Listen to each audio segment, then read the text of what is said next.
Дозволете ми на почетокот да ви го честитам вашиот избор за министер на одбрана на Република Македонија и да ви посакам многу успех во исполнување на оваа мощна и значајна функција. Одбраната и безбедноста на територијалниот интегритет и суверенитет се клучни функции на секоја држава. Па извршувањето на функција министер за одбрана е огромна чест, но воедно и огромна одговорност. Затоа од се срце ви пожелувам многу успех во извршувањето на оваа функција. Дозволете ми накусо да се осврнам на главните постигнувања во одбраната во текот на мојот мандат, како и на престојните предизвици во натамошниот развој на одбранбениот систем на Република Македонија. Геополитичкото окружување последните 5 години, а особено изминатите 3 години во светот, Европа и регионот во кој се наоѓаме се промени.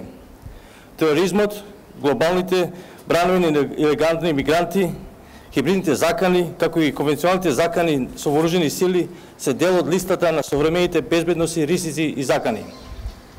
Република Македонија континуирано води конзистентна одбранбена политика од своето самостојување. Нејзини клучни цели се заштита на независноста, суверенитетот и територијалниот интегритет, изградба на силна, ефикасна армија способна да се справи со сите предизвици, а на меѓународен план членство во НАТО и Европската унија.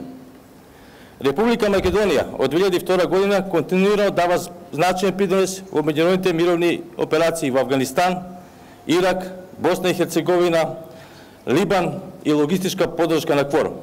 Во 2017 година во меѓународни мировни мисии учествуваме со 43 лица воен персонал.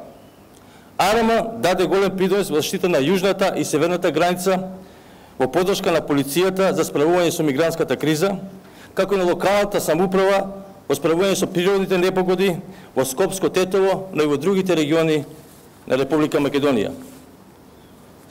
Можам да констатирам, а сигурно сме дека согласиме сите, дека стратегиската рамка е добро воспоставена и консолидирана, но иста треба постојано да се напредува во зависност од барањата на безбедностното опкружување.